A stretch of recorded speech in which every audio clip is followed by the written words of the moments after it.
We are waiting for GR Swamiji. He's just on his way. He'll be here in 5 minutes. So please bear with us.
Good evening. Extremely sorry for the delay. Swamiji is held up by...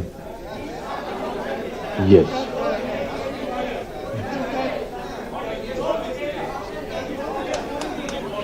Okay. Okay. I will now introduce the author, Mr. Mahalingam Balaji. He hails from a lineage of Vedic scholars and Agnihotris who moved to secular occupation one generation ago. He has had a successful career in the corporate sector for nearly 3 decades, having held many leadership positions in India and abroad. As a corporate leader and research director, He is well known for his thought leadership and extensive experience in setting up global research and analytics teams and mentoring research teams at scale. Currently, he is incubating a think tank to articulate the Bharatiya civilizational worldview in contemporary contexts and develop institutional mechanisms to aid research on Bharatiya Parampara traditions. The urgent focus is to challenge the hate narratives against practitioners of Sanatana Dharma, especially the Brahmin community. He writes under the pen name Asi. Mr. Mahalingam Balaji.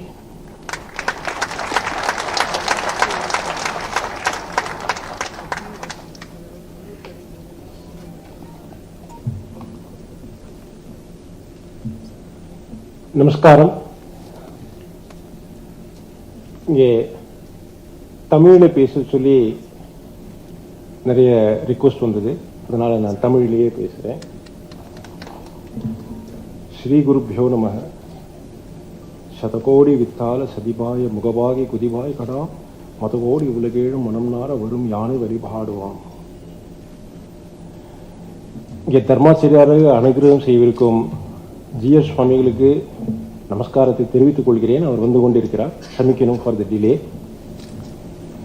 இந்த விழாவிற்கு chief கெஸ்டாக வந்து இந்த விழாவை சிறப்பித்து கொடுத்திருக்கோம் doctor Subramaniam சுவாமி அவர்களுக்கு, இந்த விழாவிற்கு கெஸ்ட் ஆஃப் ஆனராக நம்முடன் வந்திருக்கும் திரு பிரபாகரன் அவர்களுக்கும், இங்கே கூடியிருக்கும் உங்கள் அனைவருக்கும் எனது நன்றி கலந்த நமஸ்காரத்தை தெரிவித்துக் கொள்கிறேன்.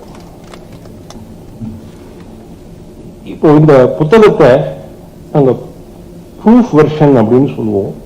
அது வந்தவுடனே நிறைய பேரிடமும் கொடுத்து அவர்களுடைய ஃபீட்பேக்கும் ஆசீர்வாதமும் வாங்கப்பட்டது. முதலில் ஒரு சூப்பர் சீனியர் சிட்டிசன் அவர் அதை வாங்கி பார்த்தார். என்ன பிராமண வெறுப்பு, பிராமண துவேஷம், இது ஒரு எல்லோருக்கும் தெரிஞ்ச விஷயம் தானே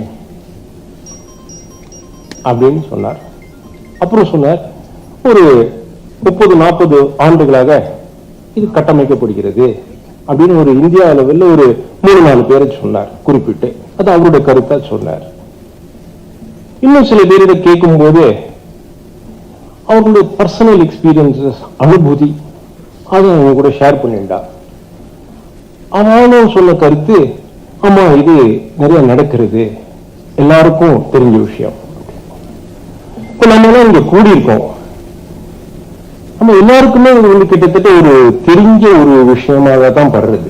நிறைய பேர் இந்த காலில் முன்னாடி மீட் பண்ணும்போது இதை பத்தி பேசினான். ஆங்கிலத்துல ஒரு பதம் யூஸ் பண்ணுவோம், எலஃபண்ட் இன் த ரூம் அப்படின்னு. அது எப்படின்னா, ஒரு யானை ஒரு ரூம்ல உட்கார்ந்து இருந்ததுன்னா அதை பார்க்கிறவங்க எல்லாருக்குமே அந்த யானை இருக்குது தெரியும். இது தனிப்பட்ட முறையில் யாரும் சொல்ல வேண்டிய அவசியம் கிடையாது. ஆனா அது இல்லாத மாதிரியே பேச்சு சம்பாஷணை நடக்கும். யாராவது பேசுவாளா அப்படின்ற மாதிரி எல்லாரும் அதை பேச்சு கடந்து போயிடுவாரு. இந்த டாபிக்கும் கிட்டத்தட்ட எலிஃபண்ட் இன் த ரூம் அப்படிதான் தோன்றது. ஆனா இந்த எலிஃபண்ட் இன் த ரூமை பத்தி நாம இப்ப பேச வேண்டிய ஒரு நிர்பந்தத்துக்கு வந்திருக்கோம். ஏன்னா பிராமண எதிர்ப்பு பேச்சுன்றது அந்த சூப்பர் சீரியல் ஸ்டடிஸ் சொன்ன மாதிரி ஒரு 30 வருஷமா 40 வருஷமாக போல இந்த ஆராய்ச்சிகள் பண்ணி பார்க்கும்போது கிட்டத்தட்ட ஒரு 200-250 வருடங்களுக்கு மேலாக கட்டமைக்கப்படுகிறது. It's a fake narrative which has been built. அது எதனால கட்டமைக்கப்படுகிறது அப்படின்னா, the aim is not even Brahmins. இதனுடைய குறிக்கோள் பாரதிய நாகரிகத்தை எப்படி அழிப்பது. பிராமணர்கள் அதற்கு ஒரு தடையாக இருப்பதனால் அவர்கள் முதலில் குறிவைக்கப்படுகிறார்கள். So the aim and objective of this Brahmin hate narrative is not even about Brahmins. It is about the destruction of a civilization. Brahmins just happen to be in the way and they will be massacred first. இப்போ அடுத்து ஒரு கேள்வி வரும், இது என்ன Brahmins முதல்ல குறிவைக்கிறார்கள் அப்படின்னு. இது எதனால வருதுன்னா, ஒரு சிவிலைசேஷன் நாகரிகம் அப்படின்னு பார்க்கும்போது அதனுடைய பண்புகள், அதனுடைய மரபுகள், அதனுடைய சடங்கு சம்பிரதாயங்கள், இது லிவிங் மெமரிஸ் சொல்லுவாங்க. இதை அடுத்த தலைமுறைகளுக்கு எடுத்துக்கொண்டு போகும் பணி இது எல்லாருக்கும் இருக்கு.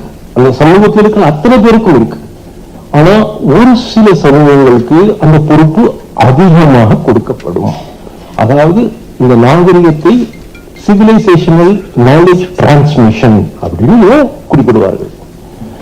இதை பற்றி பேசும்போது ப்ரொஃபசர் ஜீன் லின் இதை மிக அழகாக குறிப்பிடுவார்.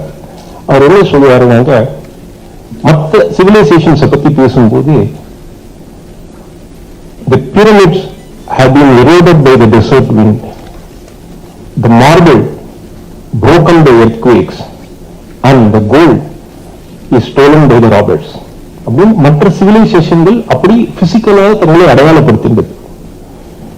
பாரதிய சிவிலைசேஷனை பற்றி பேசும்போது அவர் சொல்லுவார், but the sacred Vedas are chanted daily for thousands of years in an unbroken chain of generations, traveling like a great wave through the spirit of mind அப்படின்னு சொல்லுவார்.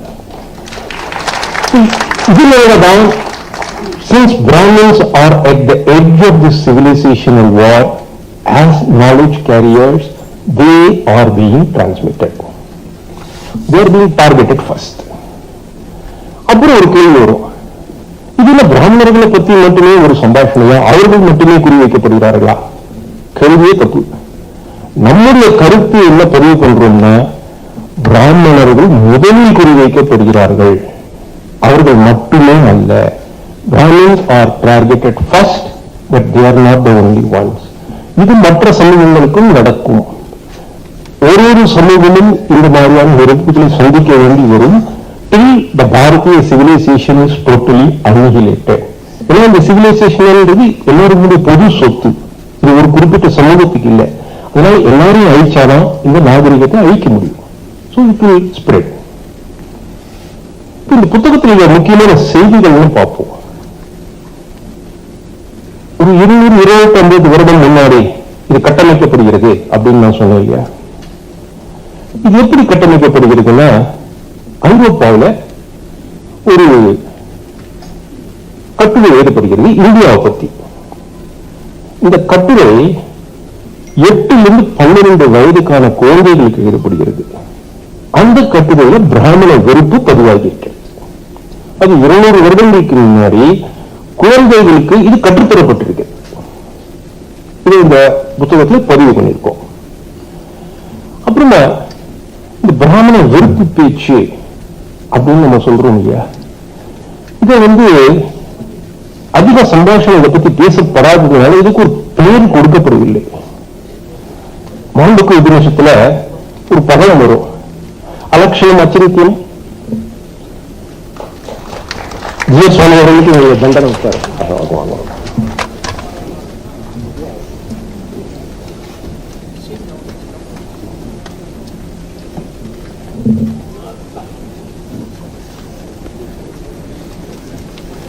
சுவாமி உத்தரவுடன் தொடர்கிறேன்.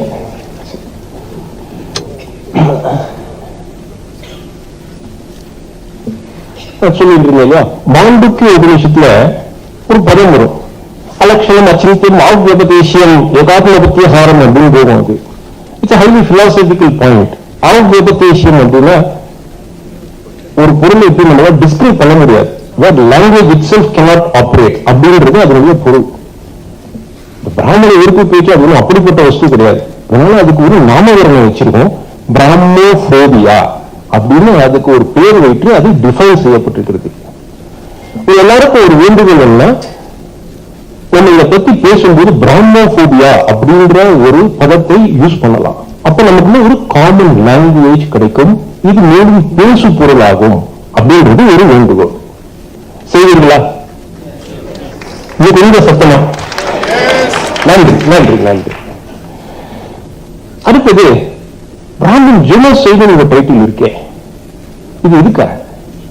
இது ஒரு சென்சேஷனலிசமா? அது ஒரு பரபரப்பை ஏற்படுத்துறதுக்காக ஒரு டைட்டில் வச்சுட்டாளா? இல்ல இது ஒரு மிகைப்படுத்தப்பட்ட பேச்சா?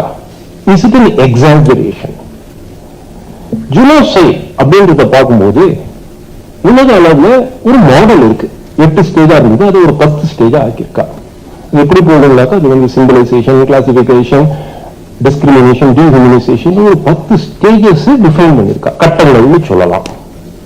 இந்த 10 கட்டங்களுக்கும் அதற்கான ஒரு கேரக்டரிஸ்டிக்னு சொல்லலாம், குணம், பண்பு அப்படின்னு தமிழ்ல சொல்லலாம். அதை இது டிஃபைன் பண்ணப்பட்டிருக்கு.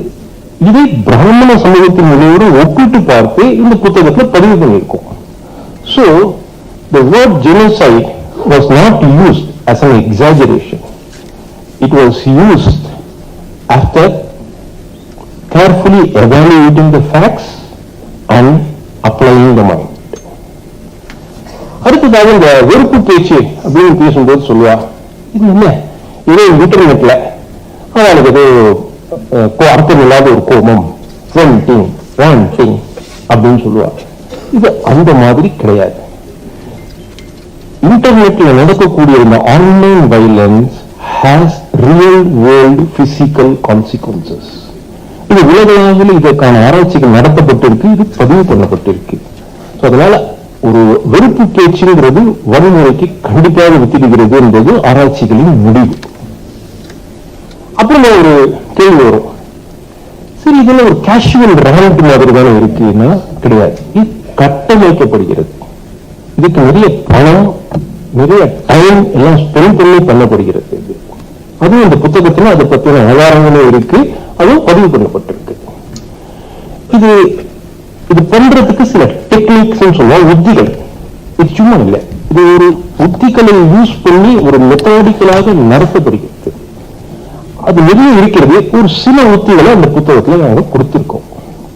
ஒரு புத்தகத்தில் இல்லாத ஒரு உதாரணத்தை நான் எடுத்துக்கிறேன். இது எப்படி விளக்குறதுன்னா, இப்போ ஒரு கற்பனையை நினைச்சுப்போமே, ஒரு வைட்டமின் மாத்திரை, சத்து மாத்திரை சொல்லுவோம், அது யாரோ கண்டுபிடிக்கிறா, இது சாப்பிட்டா 5 வருஷத்துக்கு உடம்பு நல்லா இருக்கும், இந்த நோய் நொடி எல்லாம் கம்மியாகும் அப்படின்னு எல்லாரும் பேசிக்கிறான்னு வச்சுக்கோ. இந்த டாபிக்குக்கும் பிராமணர்களுக்கும் என்ன சம்பந்தம் கிடையாது இல்லையா? நம்ம மேலோட்டமா பார்க்க போனோம். இது ஒரு கற்பனையான நிஜம் இல்லை. எப்படி டெக்னிக் நடக்கிறதுன்றதுக்கு ஒரு உதாரணம் நான் சொல்லிட்டு இருக்கேன். இந்த பிராமண வெறுப்புன்ற அந்த ஒரு லென்ஸ்ல பார்க்கும்போது எப்படி பண்ணுவான்னா, நிறைய பிராமணா இதை எடுத்துக்கிறாங்களா, இல்ல நிறைய பிராமணா இதை எடுத்துக்காம இருக்காங்களா? இது ஒரு 2 எக்ஸ்ட்ரீம். இதுவும் நடக்கலாம், அதுவும் நடக்கலாம்.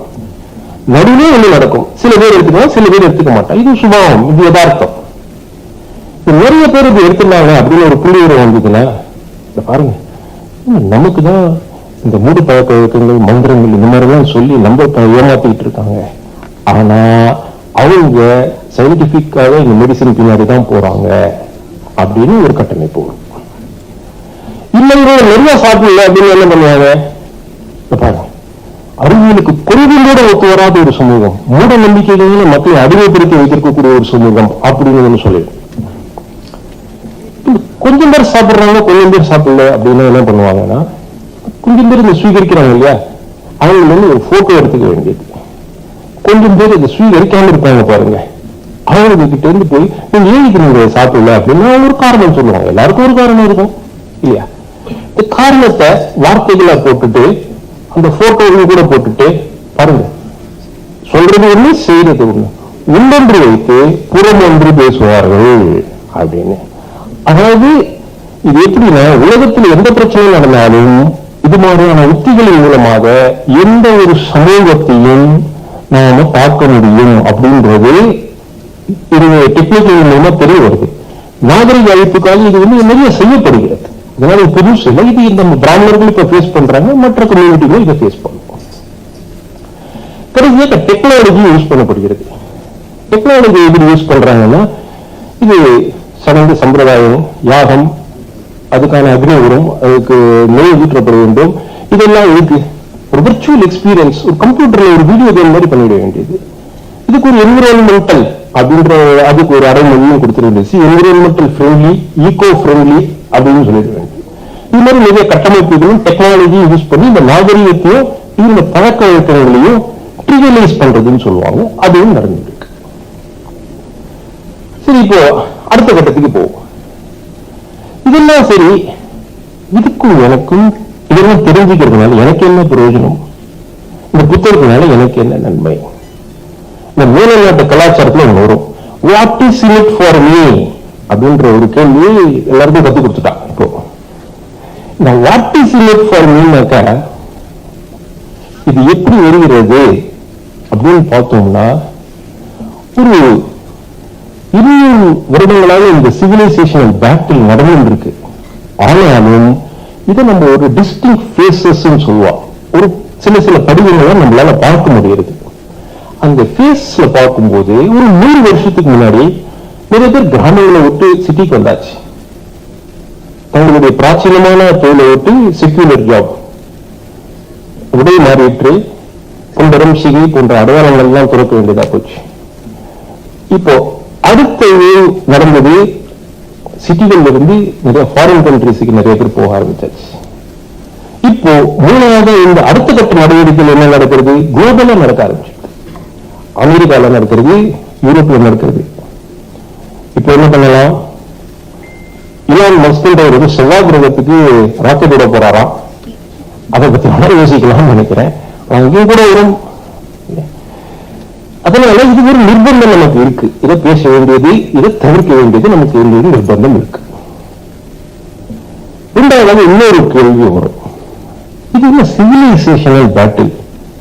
நான் வேலையை பார்த்துட்டு இருக்கேன், எனக்கு இதுக்கு இதெல்லாம் எடுத்துக்கணும், என்ன தலைவருக்கா அப்படின்னு கேட்பா சில பேர். அந்த கேள்விக்கு ஒரு பதில் சொல்லணும்னா, பாரதிய நாகரிகம் civilisation is not a rights based civilisation. இது உரிமைகளுக்கான சிவிலைசேஷன் இல்லை, இது கடமைகளுக்கான civilisation. It is a duty based civilisation. இது கிட்டத்தட்ட எல்லா மொழிகளிலும் பதிவு பண்ணப்பட்டிருக்கிறது. எல்லா மொழிகளிலும் இது இருக்கு. ஒரு தமிழ்ல பார்த்தீங்கன்னா, ஈன்று புரிந்திருதல் எந்தனை கருமே, சான்றோனாக்குதல் தந்தைக்கு கருமே, வேல் வடித்துக் கொடுத்தல் கொள்ளருக்கு கருமே, ஒளிர்வால் ஏந்தி அறிஞ்சவம் முடுக்கி கலிலிருந்து வேல்கள் காலைக்கு கடனே அப்படின்னு ஒருத்தருக்கான டியூட்டி விதிக்கப்பட்டிருக்கு. அதனால இது செஞ்சுதான் ஆகணும். கடைசியா இன்னொரு கேள்வி வரலாம், நான் பாட்டுக்கு என் உண்டு, என் வேலை உண்டுன்னு இருக்கேன், என்னுடைய ஃபேமிலியோட என் வேலை, நான் எதுக்கு இந்த பேட்டில் எல்லாம் நுழையணும்? வேண்டாமே, நான் இதை விட்டுட்டு இருந்துடுவேனே. குருக்ஷேத்திரத்தில் அர்ஜுனன் நின்னாரு, எதிராம பிரதீதாரம் அசஸ்திரம் சஸ்திரதான தார்தராஷ்டிரோ தன்னை சேனதரங்கவே விட்டுட்டு விட்டுருப்பா என்ன அப்படின்னு நிக்க முடியாது. ஏன்னா this is not about individuals, it is not about you, me or anyone. It is a civilizational battle where each and every person is a legitimate target.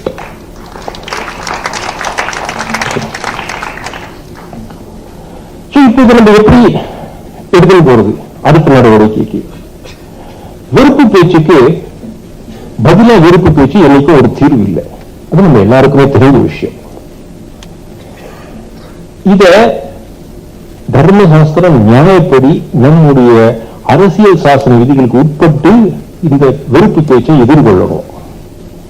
அதிர்ஷ்டவசமா doctor சுவாமி போல சில தாட் லீடர்ஸ் இந்த பாதையில முன்பு போயிருக்காங்க. நாம அந்த வழியை பின்பற்றி அதே வழியை நம்ம இன்னும் பிரயாணிக்கணும். இதுதான் இதுக்கான ஒரு சரியான தீர்வாக இருக்கணும். கடைசியாக ஒரு செய்தி, கிட்டத்தட்ட 200 வருடங்களுக்கு முன்னால ஸ்ரீரங்கம் அந்த கோவில், அதில் இருக்கிற மூர்த்திகள், அவற்றை காப்பாற்றி நமக்கு கொடுப்பதற்காக, அந்த பொக்கிஷங்களை நாம் இன்னும் பாதுகாக்கணுன்றதுக்காக ஆயிரக்கணக்கான நம்முடைய முன்னோர்கள் உயிர் தியாகம் செஞ்சிருக்காங்க. அவர்கள் 40 வருடங்களுக்கு மேலாக அந்த மூர்த்திகளை தங்கள் தோளில் தாங்கிக் கொண்டு தினந்தோறும் காடு மலையுமே அலைஞ்சி கஷ்டப்பட்டு நமக்காக அதை பொக்கிஷங்களை பாதுகாத்து கொடுத்திருக்காங்க. எந்தை தந்தை தந்தை தன் மூத்தப்பின் 7 படியால் தொடங்கி வந்து வழியா செய்கின்றோம். அவங்க அதை வார்த்தையே சொல்லல, அவங்களுடைய செயலை செஞ்சு காமிச்சிருக்காங்க. They showed us that some things are more important and more sacred than just mere existence. அப்படிப்பட்ட ஒரு முன்னோர்கள் அந்த வழி வந்த நாம அவர்களுக்கு நம்முடைய கதைகளை எப்படி தெரியப்படுத்தணும்னா, நம்ம இந்த சேலஞ்சை எதிர்கொள்ளணும். ஏன்னா இந்த சொல்யூஷன் நம்ம எல்லார்கிட்ட இருந்து வரணும். ப்ராப்ளம் எல்லாருக்கும் தெரியும், நம்ம எல்லாரும் சேர்ந்துதான் இதுக்கான ஒரு சொல்யூஷனை கொண்டு வரணும். அதுக்காக நாங்க சப்த ரிஷி அப்படின்னு ஒரு சின்ன முயற்சியில ஈடுபட்டிருக்கோம். அந்த இணையதளமும் இங்க இருக்கும். அந்த இணையதளத்தின் வாயிலாக இதுல ஒரு நிர்பந்தம் இல்லை, யாராருக்கு விருப்பம் இருக்கோ சேர்ந்து கொள்ளலாம். எப்படி நம்ம அடுத்த கட்ட நடவடிக்கைகளை போறது அப்படின்றத நம்ம முடிவு பண்ணுவோம். இந்த பயணத்துல, இந்த முயற்சியில கபித்தீடமாக அந்த பரம்பொருள் நம்மோடு இருந்து நமக்கு எல்லாரும் ஆசீர்வதிக்கணும், அனுகிரகிக்கணும்னு அந்த பரம்பொருளை வேண்டிக் கொண்டு நன்றி கூறி விடைபெறுகிறேன். ராமராம்.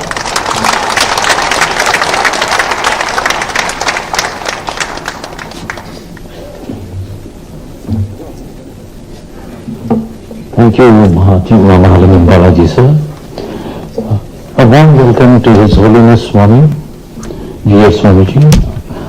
I now request him to deliver his Srimukam, the scroll, which will be handed over to the author.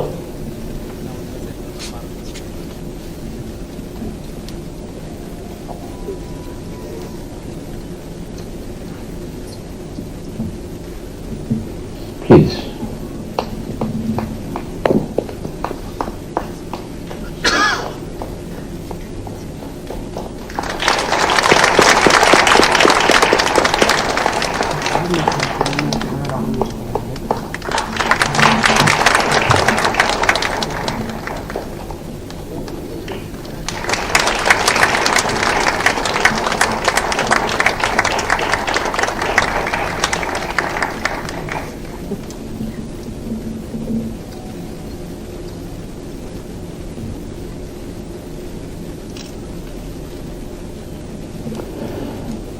Now, a very important part of this evening's program, the book release. I request the people in the dais, the celebrities, to please release the book.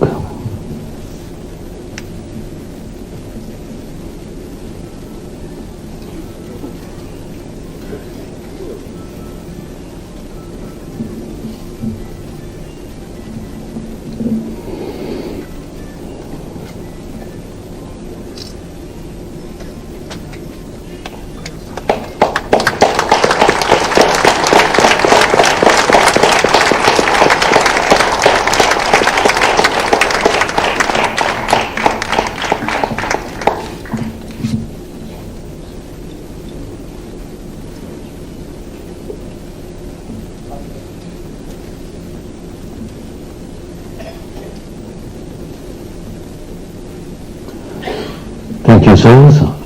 I now request Sri Naradur Sudarshan to honor the guests with shawls and gifts.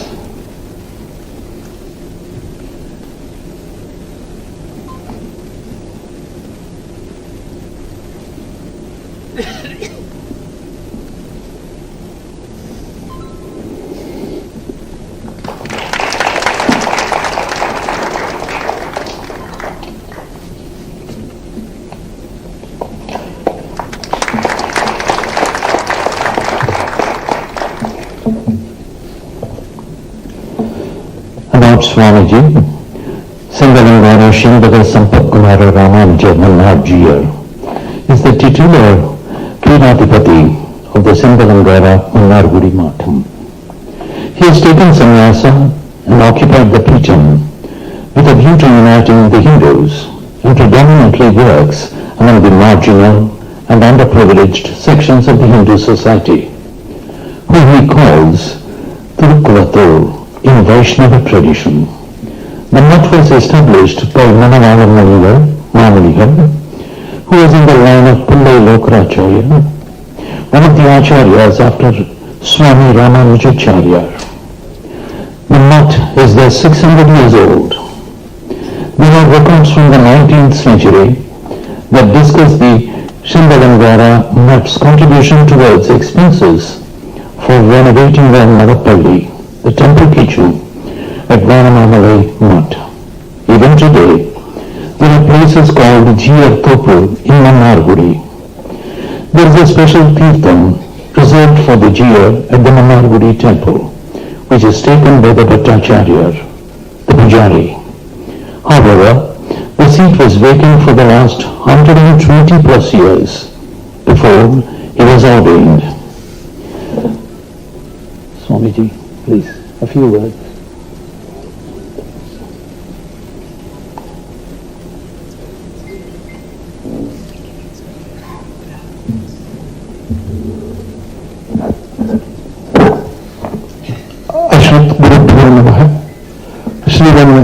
Sriranga ரங்கரங்க Narayana ஜீவ federation, Sriranga Sri Sri மல்லிகாண்டான் federation, இங்க இருந்திருக்கக்கூடிய எல்லா பக்த பிராமண பாகவத எல்லோருக்குமே எங்கள் ஆசீர்வாதங்கள். நம்ம இன்னைக்கு இருக்கக்கூடிய ஒரு வேதிக்கையும் ஒரு ஸ்டேஜும் எப்படி இருக்குன்னா, எங்கே போனாலுமே யாரை பார்த்தாலுமே அவங்களுடைய மனசுல என்னன்னா ஒரு துவேஷம் அப்படின்னு காண்பிருக்கு. அது அப்பாற்பட்ட துவேஷம் என்னன்னு பார்த்தா அது ஒரு பிராமண துவேஷம். ஆனா அது இல்லாம இப்ப நம்ம எல்லா இடத்துலையும் போனாலுமே அது ஆரியர்கள் திராவிடர்கள் அது இல்லாத ஒரு இதையும் எந்த விதமான கைபொழுதும் தெரியாமலேயே சில பேர் இதை பற்றிதான் இன்னைக்கு பார்த்துட்டே இருக்கும். வேதத்துல கூட நமக்கு பிராமணத்துக்கு நமக்கு இருக்கக்கூடிய இப்ப நம்ம திராவிட மீன்ஸ் ஒரு 3 விலைகள் இருக்கக்கூடிய இதுல கூட இந்த தமிழிலேயே நமக்கு வந்து நம்மளுடைய இருந்த வேதங்கள் இது இருக்கு. நமக்கு அது எல்லாமே நமக்கு அதெல்லாம் பார்க்கணும்னா அது எல்லாமே நம்ம பார்த்து நமக்கு ஆரியருக்கோ இந்த 3 ஆந்திரா, கேரளா, கர்நாடகா இந்த மாதிரி 3 சொல்லி விடைகள் இதை போய் விநாயகத்திற்கு திராவிடர்கள் இது இல்லை, அது பிராமண விரோதம், திராவிட பிராமண விரோதம் அப்படிங்கிற மாதிரி ஒரு இதை நம்ம போறோம். ஆனா அதுல அவங்களுக்கு கிளியராக இது வேதத்திலேயே அந்த வேதம் அந்த வேதமும் இன்னைக்கு இருக்கக்கூடிய 4 திவ்ய பிரபந்தங்கள் இது எல்லாமே நம்ம சொல்லுவோம் தமிழ் வேதம். அந்த மாதிரி நமக்கு வேதத்திலேயே எங்கேயுமே நமக்கு வேறுபாடு நம்ம பார்த்ததே இல்லை. ஆனால் வேறு வந்து பிராமணன் பிராமண விரோதம் நாம எல்லாருமே எங்கேயும் எங்க போனாலுமே நம்ம கொஞ்சம் கலாச்சாரங்கள் நம்மளுடைய வைபவங்கள் நம்மளுடைய பிராமணியம் இதை நம்ம எல்லாரும் அதை கடைப்பிடிக்கணும். நம்ம அதை வந்து பார்த்து ஆகணும். இப்ப நம்ம நீங்க போடுறதுனோ அவரோட பிராமணன் எங்கேயோ போறோம் திருமணம் வச்சிருக்க பாகம் அவரோட பூனல் போட்டுட்டா அப்படின்னா ஒரு பூனலை போட்டுண்டா போராது. குலோபீட்டத்தை போட்டு எல்லா இடத்துலையும் போறோம்னா போறாது. திரிகாலம் ஏற்ற காலமாவது நம்ம நம்மளுடைய கலாச்சாரத்தையும் நம்மளுடைய வைபவத்தையும் நம்ம பார்த்தாகணும்.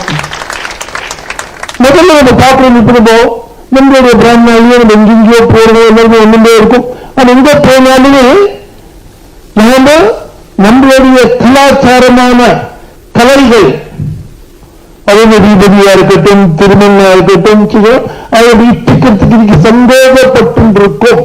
முதல்ல நாம அதிலிருந்து வெளியே வரணும். நம்ம எங்க போனாலுமே நம்மளுடைய கலாச்சாரத்துல விபதியா இருக்கலாம், திருமணம் இருக்கலாம், விதமே நாம தைரியமே எல்லா இடத்துலயுமே அதை வச்சுட்டு போகலாம். நம்ம ஆபீஸ் போச்சு நான் திருமணம் வச்சுட்டு போனேன், பக்கத்துக்கு வேறு யாரோ மாறி வந்த தர்மத்துக்காரன் அவனை வந்து நம்ம பார்த்து கிண்டல் பண்ணி போறானே அதுக்கு பயந்து நம்ம வந்து அது ஒரு இதுவே சொல்ல உண்டு. There are 3 types of religion. One is divine religion, one is created religion, அது created religion, and one is forcible religion. அது ஜினைன் ரிலிஜியன் அப்படின்னு ஜினைன் ரிலிஜியன் அது நமக்கு ஹிந்துத்துவம் வரும். ஹிந்துல இருந்து basically Brahmin, இந்த மாதிரி created religion அப்படின்னு பார்த்துட்டு இருக்க இன்னைக்கு இப்போ கிறிஸ்டியானிட்டியா இருக்கட்டும் இதா இருக்கட்டும் இதெல்லாம் created forcible நம்ம இஸ்லாம்ல வரும் force கைது பண்ணி you have to make with the entire universe to say இந்த மாதிரி that is a forcible religion. இந்த creative இதெல்லாம் ஜிலையில இருக்கக்கூடிய நம்மளுடைய ஹிந்து தர்மம், நம்முடைய கலாச்சாரங்கள், நம்மளுடைய பிராமணத்துவம், that is called real religion is called Hindu religion. இது நம்மளுடைய பிராமணாவை எங்கேயும் எங்க போனாலுமே அந்த 1% இருக்குதோ 2% இப்போ இங்க இந்த எம்பிஎம்எல் வராது, நம்மளுடைய இனிஷியல் மாற்ற முடியுமா? எப்படி இருந்தாலுமே எங்க போனாலுமே இனிஷியல் மாற்ற முடியுமா? மாறுவான். ஆனா நீங்க இந்த ஆபீஸுக்கோ இதுக்கோ போச்ச மாத்திரம் இங்க நம்ம கலாச்சாரத்தை மாற்றிக்கிறோம். அதனால எங்க எங்க போனாலும் இந்த ஒரே ஒரு concept let us save Brahminism, நம்முடைய தர்மம் இதையும் நம்ம காப்பாற்றணும், அதே மாதிரி நம்ம கலாச்சாரத்தையும் நம்முடைய தர்மத்தையும் நம்ம காப்பாற்றுவோம் சொல்லி ராமானுஜாசன் சப் குடும்ப சமேத ஆயுர் ஆரோக்கிய ஐஸ்வர்ய சித்திரஸ்து லோகோஜன சுக்கினோ பவந்து சர்வேஜன சுக்கினோ பவந்து.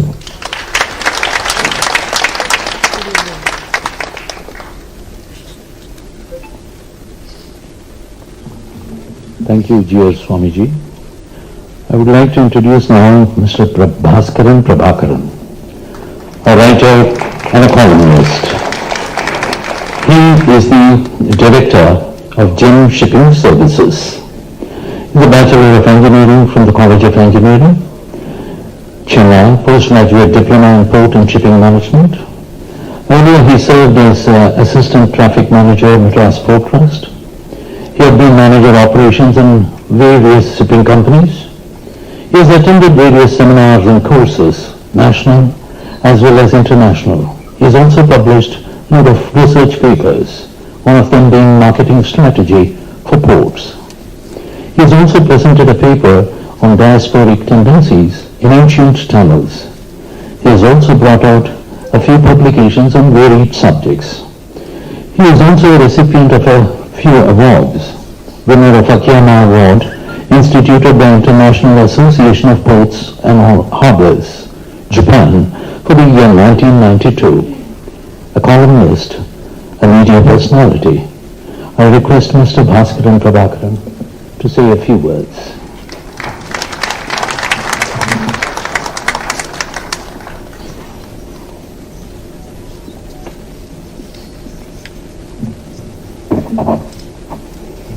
குந்தர் வாண்டுயர் ஒளித்தருள் சிவத்தை உலகலாம் புகழ் உத்தம பொருளை பம்பமாகிய அகிலாண்டமும் தாங்கும் சம்புவை சிவதர்மத்தின் பயனை பந்து சீரருள் பொழிதருள் முகிலை பரமஞானத்தை பரமசட்சுகத்தை நம்பினோர்களை வாழ்விக்கும் நலத்தை நமச்சிவாயத்தை நான் மறவேனே. எனதருமை வீர இளம் சிங்கங்களே, இந்த நிகழ்ச்சிக்கு என்னை வரும்படி அழைத்த ஒருங்கிணைப்பாளர்களே, நண்பர் ரங்கநாதன் அவர்களே, இந்த புத்தகத்தின் ஆசிரியர் அசி என்ற பாலாஜி அவர்களே, வணக்கத்துக்குரிய G.R. சுவாமிகள் அவர்களே, நமக்கெல்லாம் கஜகேசரியாக திகழ்ந்து கொண்டிருக்கக்கூடிய டாக்டர் சுவாமி அவர்களே, நமக்குத்தான் கஜகேசரி, எதிரிகளுக்கு சூறாவளி, சின்ன சொப்பனம், மற்றும் இங்கே கூடியிருக்கக்கூடிய நண்பர்களே, உங்கள் அனைவருக்கும் என்னுடைய அன்பான வணக்கங்களை கூறி எனது உரையை தொடங்குகிறேன். உங்களெல்லாம் சந்திப்பது எனக்கு ஒரு ஆனந்தம். அதிலே இப்படி ஒரு நிகழ்ச்சியிலே டாக்டர் சுவாமி அவர்களை இப்பொழுதுதான் முதல் முறையாகவே நான் பார்க்கிறேன். பார்க்கும் பொழுதே மேடையில் உட்காரக்கூடிய பாக்கியம் கொடுத்தவங்களுக்கு என்னுடைய கோடி நமஸ்காரங்கள். ஆமா, சரி. இந்த புத்தகம் பிராமின் ஜீனோசைட், தலைப்பு ரொம்ப பயங்கரமான ஒரு தலைப்பு. நான் கூட இந்த புக்கு படிக்க ஆரம்பிக்க முன்னால இதுல ரொம்ப இந்த காஷ்மீர் படுகொலைகளை பத்தி ரொம்ப லிஸ்ட் போட்டு ஒரு கிரைம் ஓவர் த ஸ்பில்ட் மில்க் அப்படி இருக்குமோ அப்படின்னு நினைச்சேன். இல்ல, இந்த புத்தகம் தலைப்பு பயங்கரமாகவும் மிரட்டுவதாகவும் ஒரு மெனசிங் டைட்டிலாக இருந்தா கூட இதுக்குள்ள உள்ள கண்டென்ட் மிக நேர்த்தியாகவும் ஒரு அகடமிக்கல் ஸ்ட்ரக்சர்ல எல்லா தகவல்களையும் தரவுகளையும் மிக நேர்த்தியாக ஒரு information is verified, vetted, substantiated using lot of primary sources and references. அது ஒரு கடும் உழைப்பு அந்த புத்தகத்திலே பயன்படுகிறது. அதற்காக நான் நண்பர் பாலாஜி அவர்களை பாராட்டுகிறேன். அதிலும் நிறைய சிம்பாலிசம் இருக்கு. அந்த அட்டப்படத்திலிருந்து அவருடைய புனைப்பெயர் அசி, அவருக்கு பின்னால் இருக்கக்கூடிய கதைகள், அதுக்கு பின்னால் இருக்கக்கூடிய அந்த மித்திக்கல் ஸ்வாட் எல்லாம் ரொம்ப ஒரு பெரிய ஒரு பூடகமாகவும் ரகசியமாகவும் சில விஷயங்களை அந்த புத்தகத்தில் சொல்லாமல் சொல்கிறார். பாடி லாங்குவேஜ் மாதிரி இந்த புத்தகத்துக்கே ஒரு பாடி லாங்குவேஜ் இருக்கு. அந்த வகையில் இது ஒரு சிறப்புக்குரிய ஒரு புத்தகம். அந்த tag line of the title அது சொல்வதுபடி இது இந்த புத்தகம் இந்த பிராமின் ஜெனோசைடு அல்லது பிராமண துவேஷம் என்பது ஐயர் ஐயங்கார் போன்ற ஜாதிகளை மட்டும் குறிப்பிட்டு நடத்தப்படுவதில்லை, அல்லது ஒரு சமூகத்தில் இருக்கக்கூடிய சிறுபான்மையினர் ஒரு சிறிய சமூகத்தவர்களை நேரடியாக பார்க்க வேண்டிய அவசியம் இல்லை இந்த புத்தகத்தில். ஆனால் this is a precursor or prelude for a larger phenomena which I feel and I call it de-Hinduization of Indian society. இந்த பாரதிய நாகரிகத்தை, இந்த பாரதிய சமுதாயத்தை இந்து மத நம்பிக்கைகளில் இருந்து கொஞ்சம் கொஞ்சமாக நகர்த்தி கொண்டே நம்மளை ஒரு ரெண்டும் கெட்டான் என்று சொல்வார்களே, அப்படி ஒரு பண்பாட்டு அனாதிகளாக ஆக்குவதற்கான ஒரு முயற்சி தான் இந்த பிராமின் ஜெனோசைடு. அதை நமது பாலாஜி அவர்கள் சரியான முறையிலே கொண்டு வந்திருக்கிறார். அதற்காக அவர் பிராமோபோபியா அப்படின்ற ஒரு சொல்லாடலை பயன்படுத்துகிறார்.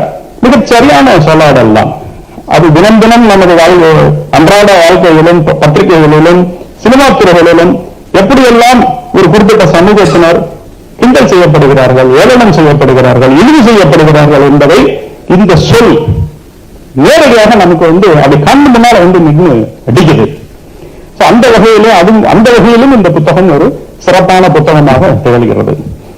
இந்த புத்தகத்தை அவர் 4 பகுதிகளாக பிரித்திருக்கிறார். முதல் பகுதி தி ஃபெனாமெனான், இரண்டாவது அதனுடைய மேனிஃபெஸ்டேஷன், மூன்றாவது கேஸ் ஸ்டடி, சில உதாரணங்களை தருகிறார், நான்காவதாக அடுத்தது நம்ம என்ன செய்ய வேண்டும் என்பது மிக ஒரு ஆப்டிமிஸ்டிக்கா லுக்கிங் ஃபார்வர்ட் அப்படின்னு ஒரு டைட்டில் போட்டிருக்கிறார். இந்த ஃபெனாமெனா என்பதை பற்றி பாலாஜி அவர்கள் இங்க தெளிவாக எடுத்து வைத்தார்கள். எப்படி இந்த ஃபெனாமெனா, ஏன் இதுக்கு இந்த பேட்டில் ஃபீல்டு என்ன, அதில் இருக்கக்கூடிய கம்பாட்டன்ஸ், போராடும் களம் என்ன, அதில் போராடக்கூடிய நபர்கள் என்ன அப்படி என்றதை கொஞ்சம் சிந்தித்தோம்னா இது களம் என்ன, the hearts and minds of the common public, சாதாரண மனிதர்களுடைய எண்ணங்களும் எண்ணங்களையும் கைப்பற்றுவதற்கான ஒரு முயற்சி. அந்த முயற்சியிலே யாரெல்லாம் பங்கு பெற்றார்கள்? கலோனியல் 200 வருடங்களுக்கு முன்பிருந்து நம்மை ஆண்ட ஆங்கிலேயர்கள் இதில் முதலாக இதில் பங்கு பெற்றார்கள். அவர்களை தொடங்கி the pseudo academics, அறவேக்காட்டுத்தனமாக மக்கள கல்வியை படித்துவிட்டு ஆராய்ச்சியாளர்களாக தங்களை காட்டிக்கொண்ட ஒரு உள்நோக்கம் கொண்ட ஆராய்ச்சியாளர்கள், சுருக்கமாக சொல்வதானால் மக்காலேஸ் கிராண்ட் சில்ட்ரன், அவர்கள் இரண்டாவதாக இதில் வந்தார்கள். மூன்றாவதாக மிஷனரிகள், இறுதியாக மீடியாக்களும் இதில் சேர்ந்து கொண்டார்கள். இதன் மொத்த வடிவமாக கடைசியாக பிராந்திய அரசியல் செய்யும் சில அரசியல் கட்சிகள் பிராமண எதிர்ப்பை மட்டுமே முன்னிறுத்தி பதவிக்கு வந்த காரணத்தால் அவர்களும் இதிலே சேர்ந்து கொண்டார்கள். சரி, ஒவ்வொரு பிராமணர்களும் ஒவ்வொருவரும் எதிர்க்க வேண்டிய காரணம் என்ன? விடுதலை போரில் அதிகமாக பங்கு பெற்றவர்கள் பிராமணர்கள்.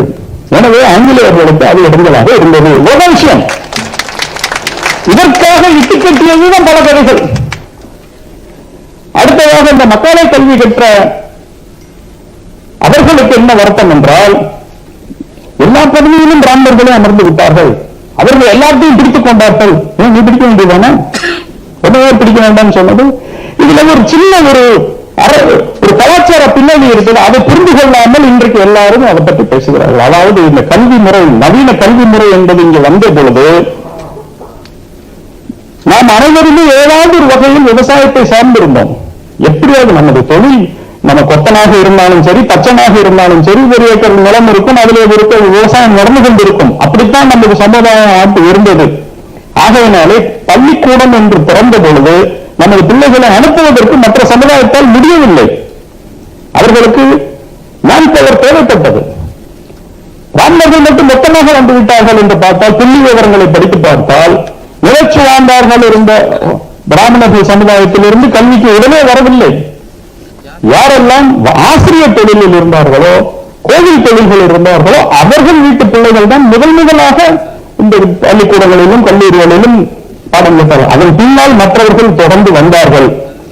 அவர்கள் வரும்பொழுது கண்டிப்பாக இவர்கள் தானே அதிக இடத்துல இருப்பார்கள். இந்த ஒரு சின்ன விஷயத்தை ஊதி பெருசாக்கி இதை ஒரு போராட்டக்களமாக மாற்றியது ஆங்கிலேயர்கள்.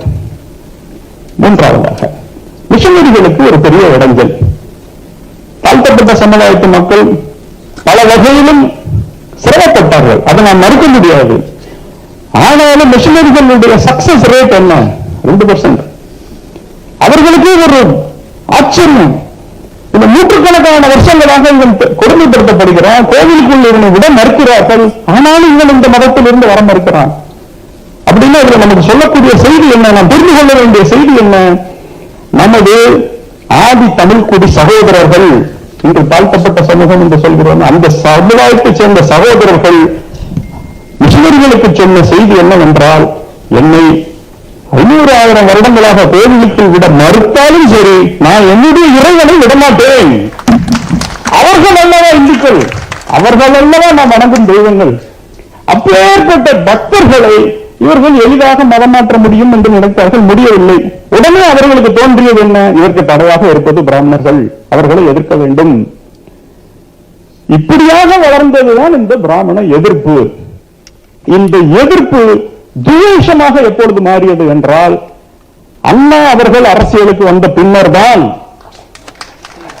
மாற்று கருத்து இல்லை. பெரியார் காங்கிரஸை விட்டு வெளியே வந்து குடியரசு நாடுகள் ஆரம்பிக்கிறார்.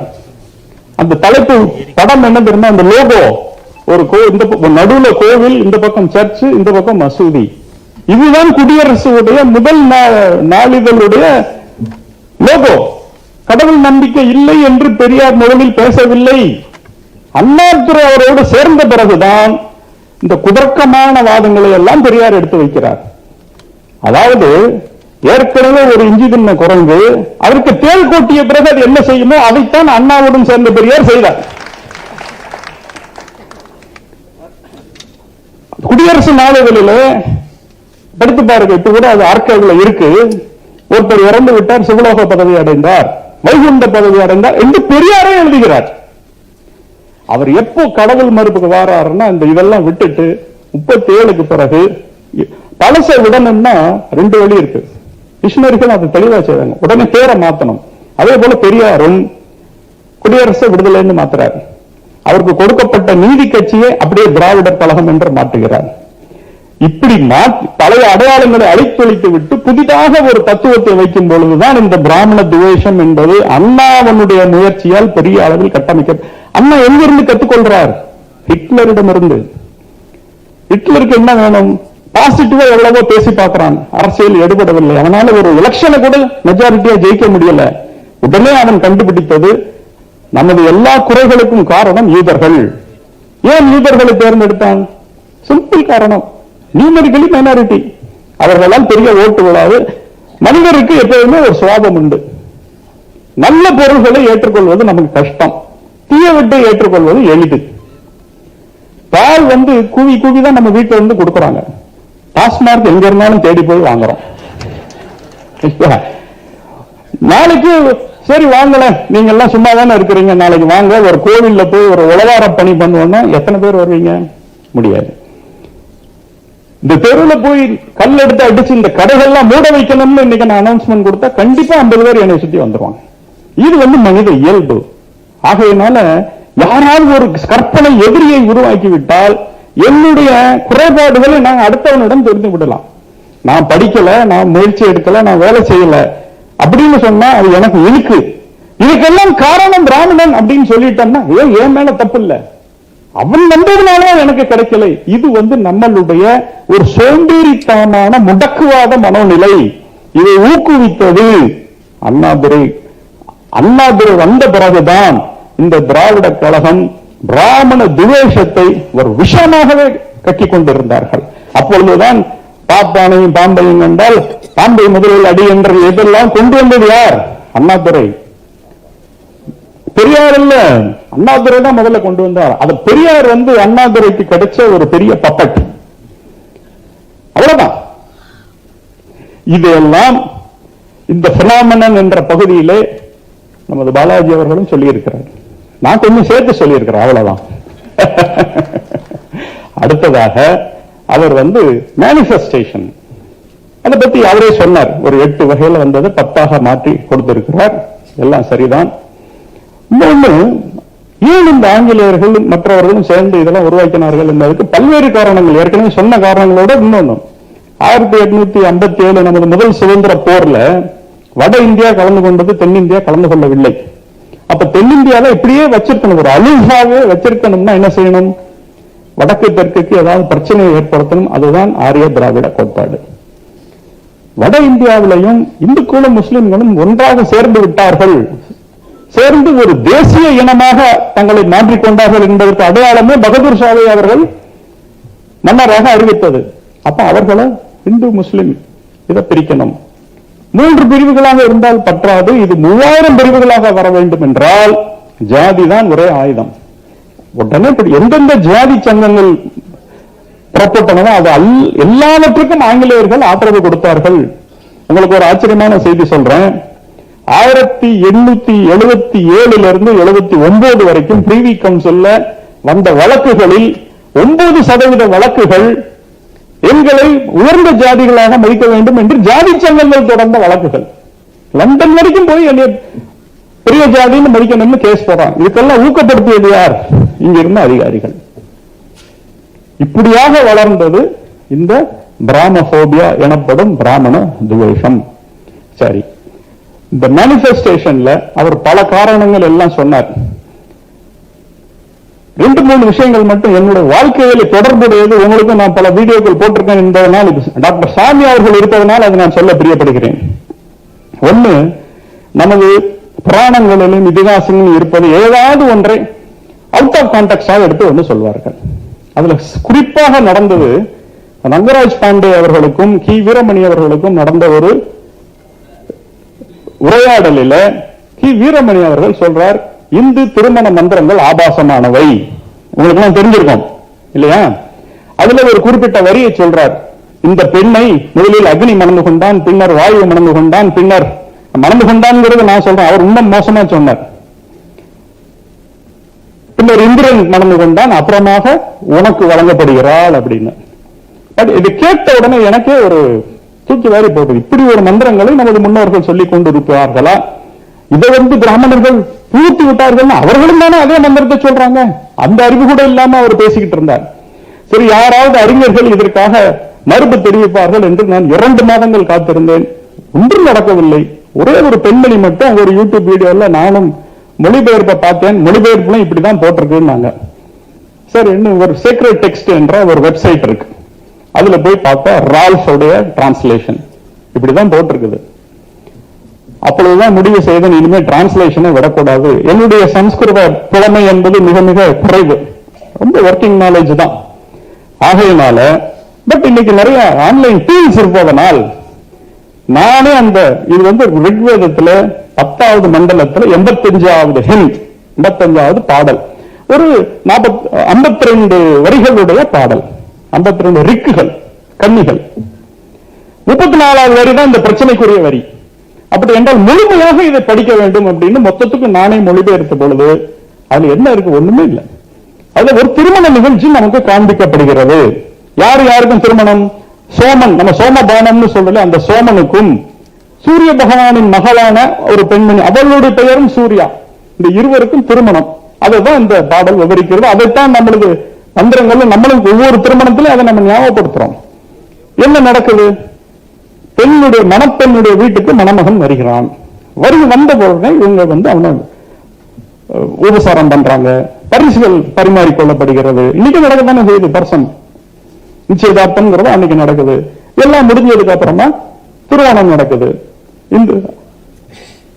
இந்திரனை ஆவாகனம் பண்ணி அந்த திருமணம் தொடங்குகிறது. எல்லாம் தொடங்கி முடிஞ்சதுக்கு அப்புறமா அஸ்வினி தேவர்கள் தங்களுடைய ரதத்தை கொண்டு வருகிறார்கள். இப்ப இந்த பெண் கணவனுடைய வீட்டுக்கு போகணும். இதுவரைக்கும் அந்த 32 வரிகள் முடிந்து விடுகின்றன. 33வது வரியிலே அந்த புரோகிதர் சொல்றார், இந்த மணப்பெண் போகும் வழியிலே மேடு பள்ளங்கள் இல்லாமல் இருக்க வேண்டும். இந்த அடுத்த வரி, இந்த மணப்பெண் போகும் வழியிலே கொடிய விலங்குகள் இல்லாமல் இருக்க வேண்டும். இந்த மணப்பெண் போகும் வழியிலே கல்வர்கள் இல்லாமல் இருக்க வேண்டும். இது முதல் வரி. அதுக்கு அடுத்த வரியில முதல்ல சொன்னதற்கு பதியாக அக்னி விளங்க வேண்டும், அடுத்ததற்கு பதியாக வாயு விளங்க வேண்டும், அதற்கு அடுத்ததற்கு பதியாக இந்திரன் விளங்க. அப்படி என்றால் இந்த பொறுப்பு அவர்கள் எடுத்துக்கொள்ள வேண்டும். இதுல பதிங்கிறது ராஷ்டிரபதி அதிபதினு சொல்றோம் இல்லையா, அந்த பதி இவன் பதிபத்தினி நினைச்சுக்கிட்டான். அப்ப ராஷ்டிரபதியை நம்ம ராஷ்டிர பத்னின்னு சொல்லுவோமா முர்மு அவர்களை? அது பெண்ணாக இருந்தாலும் அதிபதி தானே அவர்கள். இந்த அடிப்படை யாருக்கு? நம்ம திராவிட கழகம் இல்ல, மொழிபெயர்த்த ரால்ஃப் மேக்ஸ்மில்லர் அப்படிதான் மொழிபெயர்த்திருக்கிறார். அப்படி என்றால் ஒன்று அவர்களுக்கு சம்ஸ்கிருதம் தெரியவில்லை, அல்லது உள்நோக்கத்தோடு மொழிபெயர்த்திருக்கிறார்கள் இல்லையா?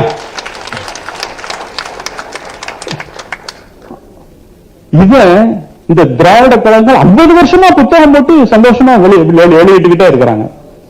அவன் வெளியிடுறது ஒண்ணு, 50 வருடமாக நாம் ஏன் கேள்வி கேட்கவில்லை? இதுதான் நாம் உங்களுடன் இன்றைக்கு சொல்ல விரும்புவது.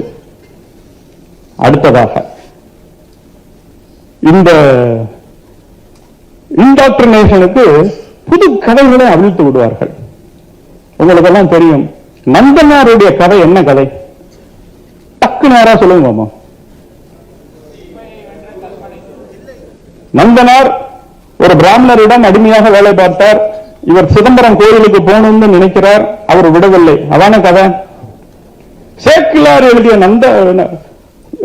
பெரிய புராணத்திலே இந்த பிராமணர் என்ற கேரக்டரே கிடையாது. நந்தனாருக்கு பல வேலைகள் அவர் யாருக்கும் அடிமையாகவும் இருக்கவில்லை. ஆனால் கோபாலகிருஷ்ண பாரதி என்பவர் நந்தனார் சரிதம் என்ற நாடகத்தில் முதலாக இதை புகுத்துகிறார். அதுக்கப்புறமா 2 சினிமா வந்துருச்சு. இன்னைக்கு வரைக்கும் நந்தனாரை சிதம்பரத்துக்கு போக விடாமல் தடுத்தது ஒரு பிராமணர். இதுல விவரம் தெரியாம நம்ம தீரர் சத்யமூர்த்தி அவர்கள் சாமி சாரை வச்சுக்கிட்டு தான் சொல்லணும், அவருக்கு பாரதி என்று பட்டத்தை வேற கொடுத்தார். கோபாலகிருஷ்ணன் விவரம் நம்ம அவ்வளவு இன்னசென்டா இருந்திருக்கிறோம். இப்படி ஒரு உள்நோக்கம் இருக்குது என்பது நமக்கு அன்றைக்கு தெரியவில்லை. அவ்வளவுதான். இதுபோல் பல உதாரணங்கள் என்னால் சொல்ல முடியும், சொல்லிக்கொண்டே போகலாம். நேரம் இல்லை என்பதனால் அடுத்த இதுக்கு போகலாம். இப்படி பல விஷயங்களை சொல்லிட்டு முக்கியமான ஒரு கருத்து அவங்களுக்கு நமது பாலாஜி அவர்கள் வருகிறார். அது என்ன? ஆரிய திராவிட கோட்பாடு. உங்களிடம் நான் வேண்டி கேட்டுக்கொள்வது, தயவு செய்து இந்த ஆராய்ச்சியில இறங்காதீர்கள். காரணம் என்னவென்றால், இந்த ஆராய்ச்சியின் foundational framework itself is wrong. இப்ப எதுக்காக இது? இப்ப யூடியூப்ல நிறைய பேர் இந்த தலைகிரின்னு ஒரு ஆராய்ச்சியாளர், ரிக்வேதிக் மக்கள் எல்லாம் இந்தியாவிலே தோன்றியவர்கள். Okay, but extraordinary claims require extraordinary proof. அவரால் என்ன ப்ரூஃப் தர முடிகிறது? ஒரு சில பெயர்களை கொடுத்து இதெல்லாம் பழைய பெயர்கள், இந்த இதெல்லாம் புதிய பெயர்கள், எனவே இது ஒரு பழைய மன்னர்கள். இது ஒரு ஆராய்ச்சியா? ஒரு இன்ஸ்கிரிப்ஷன் இருக்கணும், நியூமிஸ்மேட்டிக்ஸ், ஆர்கியாலஜிக்கல், ஸ்கிரிப்சுரல் எவிடன்சஸ், இதெல்லாம் வேணும். அது இல்லாமல் உங்களுக்கு வேண்டும் அதில் இருக்கக்கூடிய கான்ஃபிளிக்டிங் இதை நான் சொல்றேன். ரிக்வேதத்தில் 10 மண்டலம் இருக்கு. எல்லா மண்டலங்களிலும் குதிரை என்பது integral part of Rigvedic civilisation. Rigvedic people, if they are indigenous to India, how did they get the horses? Are you going to challenge the scientific theory of horse domestication? According to the science, horse was domesticated in Central Asia between 3000 and 3500 BC. அப்ப இந்த குதிரை மத்திய ஆசியாவில் இருந்த குதிரை இந்தியாவுக்கு எப்படி வந்ததுன்ற கேள்விக்கு நீங்க பதில் சொல்லணுமா இல்லையா?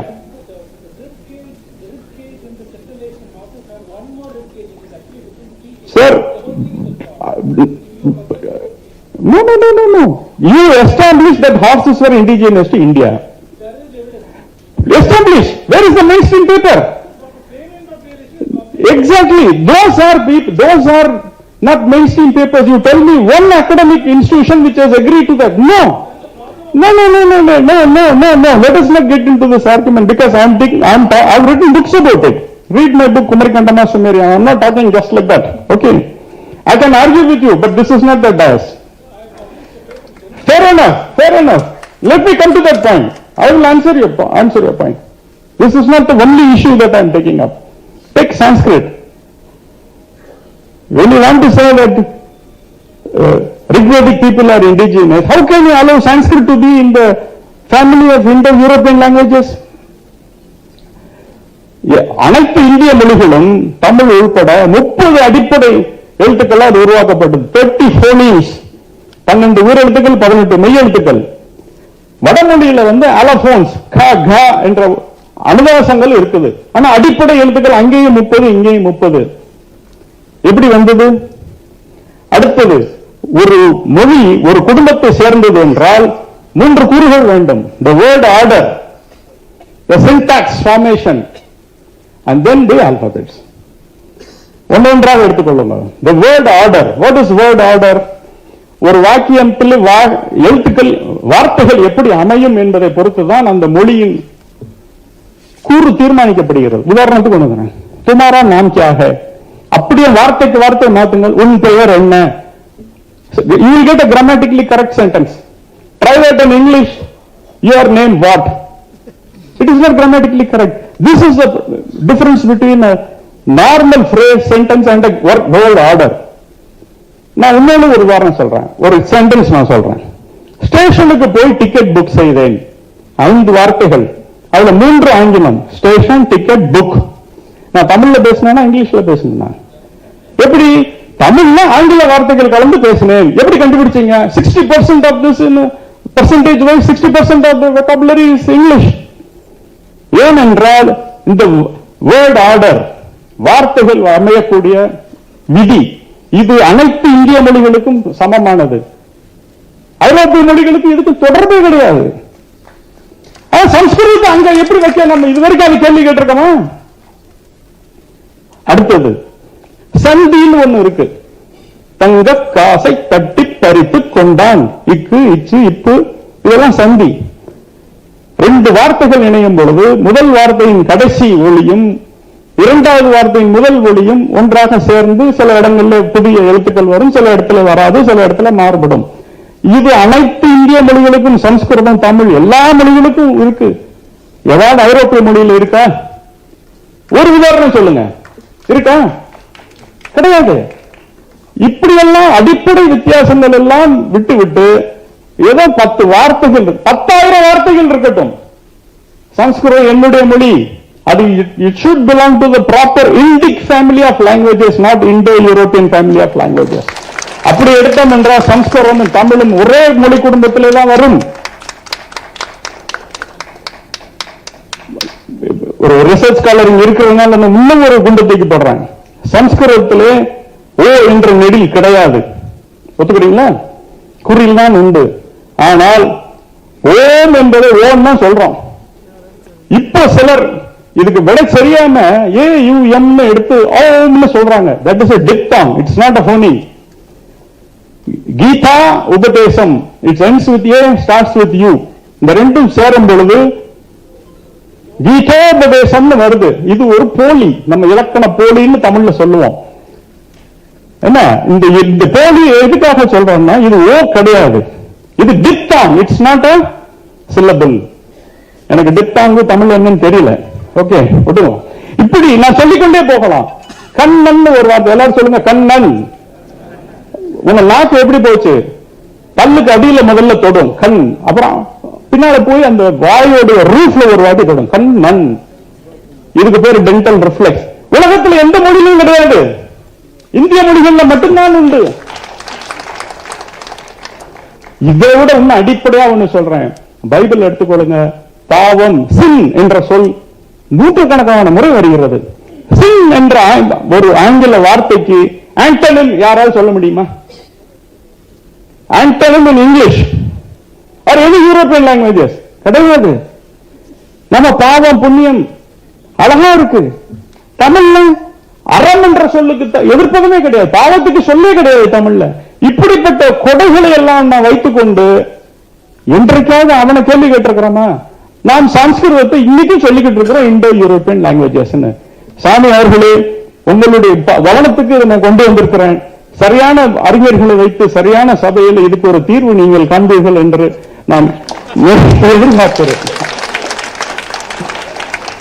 அது மட்டுமல்ல, நேரமான விட்டதனால் டாக்டர் சாமியை முதல் முறையாக சந்திப்பதனால் அவரோடு ஒரு சில வார்த்தைகளை உரையாட விரும்புகிறேன். 19 வயதிலே உலகத்தின் மிகப்பெரிய பொருளாதார மேதையாக விளங்கிய PC மகளபனீஸ் என்பவரை சர்வ சாதாரணமாக தூக்கி அடிச்சார். அவர் அன்றைய பிரதம மந்திரி கூட அதை செய்வதற்கு துணிந்திருக்க மாட்டார். அப்பேற்பட்ட அறிவு பிரகாச சுடர் அவர். நமது மாணவர்கள் எல்லாம் அமெரிக்க கான்சுலேட்ல கியூல நின்றுகிட்டு இருக்கும் பொழுது ஹார்வர்ட் பல்கலைக்கழகம் இவர் வீட்டு தேடி வந்தது. பொருளாதாரத்திலே கால்குலஸை அறிமுகப்படுத்தியவர். நிறைய பேருக்கு அது தெரியாது. He is one of the first academics to introduce calculus in economics. அது மாதிரி மகாபாரதத்தில் இந்த பீமன் ஒரு கதை உண்டு. பகாசுரனும் பீமனும் சண்டை போட்ட கதை. ஒரு வண்டி சாப்பாட்டை சாப்பிட்டுட்டு பகாசுரனை வதம் பண்ணிடுவான் பீமன். நான் முதல்ல அது கதை தான் நினைச்சேன். ஆனா 5000 வருஷம் கழிச்சு பார்த்தா உண்மையானது. டாக்டர் சாமி 2 இட்லிய முருகன் இட்லி ஷாப்ல சாப்பிட்டுட்டு மதுரையே ஆட்டி வச்சுக்கிட்டு இருந்த ஒரு பகாசுரனை வதம் பண்ணாரு பாருங்க. அது இருக்கிற இடம் தெரியாது போச்சு. என்ன பேனா இப்ப 100 கோடி ரூபாய் செலவுல ஒரு பேனா வைக்க போறாங்க.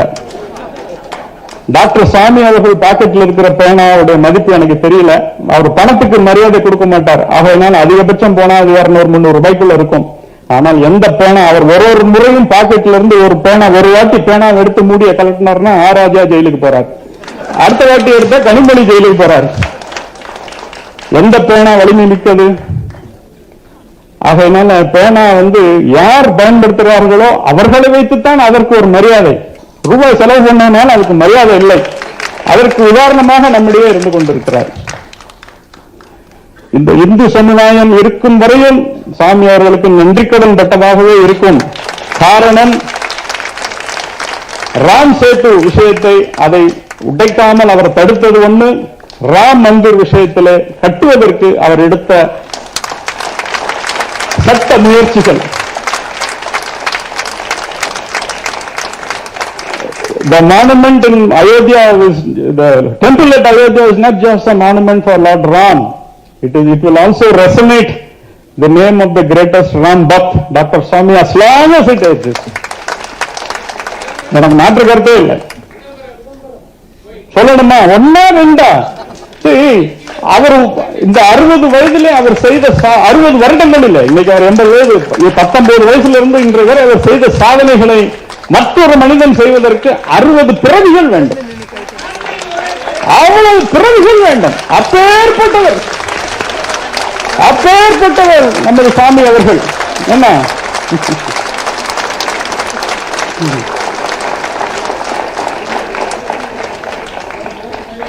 இப்படிப்பட்ட ஒரு மனிதர் நம்மோடு பழகுகிறார், எளிமையாக இருக்கிறார், நம்மோடு பேசுகிறார் என்பதெல்லாம் நமக்கு ஒரு பெரிய பெருமை. இன்னும் அவரை பத்தி பேசுறதுன்னா எனக்கு இன்னும் இருக்கு, டைம் இல்லைங்கிறதுனால முடிச்சுக்கிறேன். ஆனாலும் டாக்டர் சாமி அவர்களே, the country needs your services more than ever before.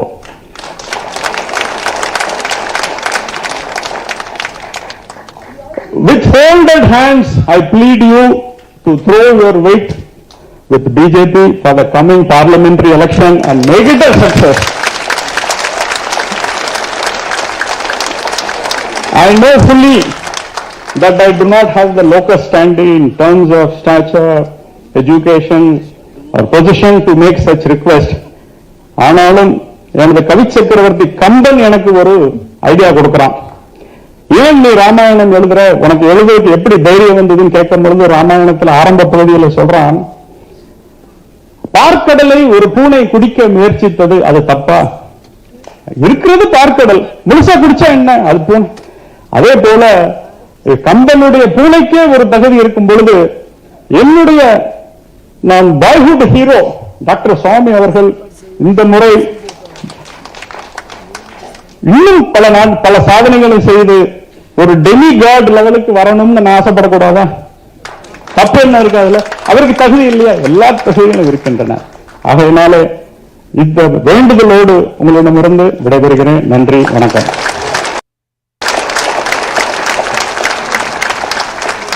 I say the greatest, Dr. Subramanian Swamy. He's an Indian politician. I'm duty bound to say this, so I'm saying it.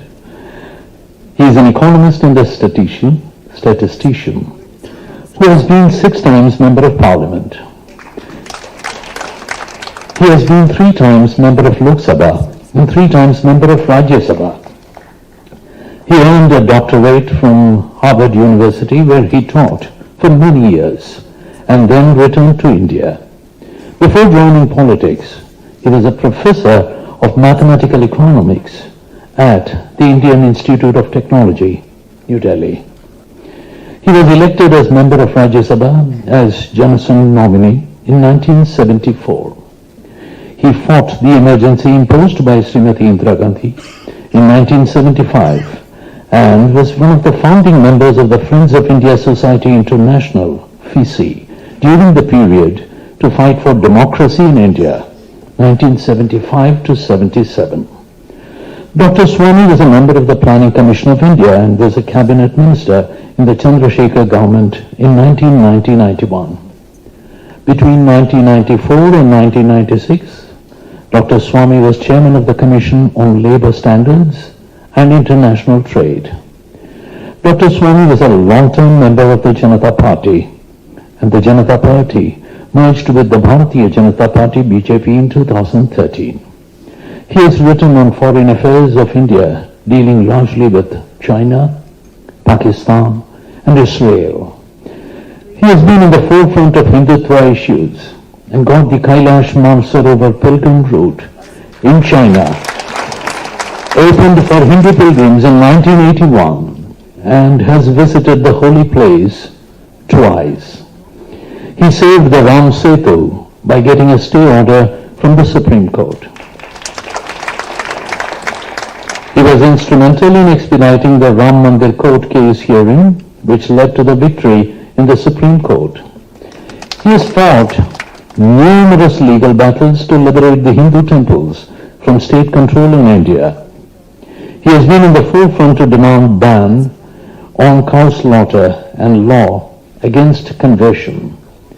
He has been an anti-corruption crusader and exposed many a scam of the Congress-led UPA government, which paved way for the BJP victory of 2014.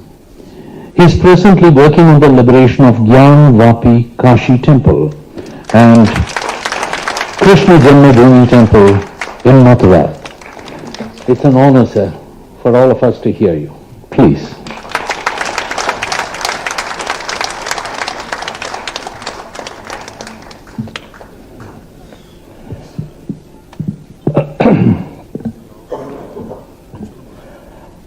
Vijay Swamiji,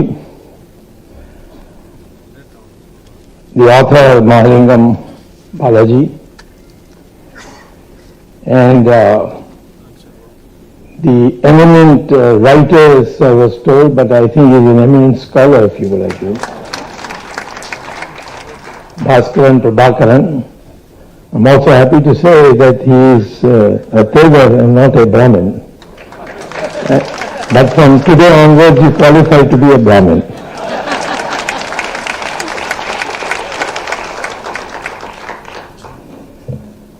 I thank you for this privilege to speak on what I think is a very important moment in our life.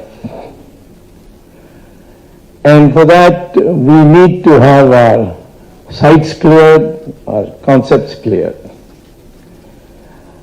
First of all, who is a Brahmin? Is a Brahmin necessarily born Brahmin and no one else can be? Or a Brahmin can be born to Brahmin parents and become Brahmin, but others can also become Brahmin by the gunas that they have and the tyags that they have done and the the courage to fight against evil.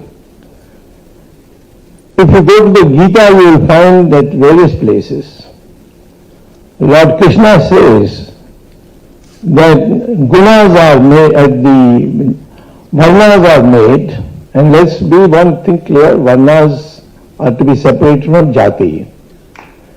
Jati is by birth. It is to enable people to not marry within the same blood group, because that leads to genetic flaw. Brothers and sisters marry, the children will become, will be formed, they demand that, they will be born with Sikh, they will be born with a Nam. This is what the pharaohs saw, because the pharaohs wanted to save their money, their riches. So they had brothers and sisters get married for the kings or the queens, and they found soon the whole pharaoh, the legend had disappeared, because they all became casualties and died very early. So jati was only for that, the blood group. And you know, when the marriages are selected, you make sure that there is no clash of the blood group. But that's got nothing to do with our society, except in terms of seeing taking care that the future generations become healthy. What I am talking about is varna. And varna is described in Gita. Lord Krishna very clearly says that the gunas, if you are a jnani, a tyagi and a sahasi, in short, then you qualify to be a Brahmin. It's not necessary that you have to be born. Even if you are born in a particular varna, you can have different gunas and therefore move out. For example, Vishwamitra. He was born in a family, his father and mother were Kshatriyas, but he became Rishi of Rishis. Take Vedavyasa. So therefore I would like to remove this false impression that Brahmins are born to a Brahmin family, and that's more and nothing else. And if we follow this example of the Gita, and what was our tradition, then the Brahmin population can grow. Like today we have recruited one, we can recruit more. We are only 3% in Tamil Nadu.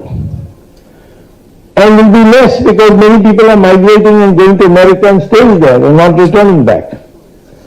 So therefore, in order to fight those who want to eliminate, finish, put down the Brahmin community, for them we need a bigger mass than 3%.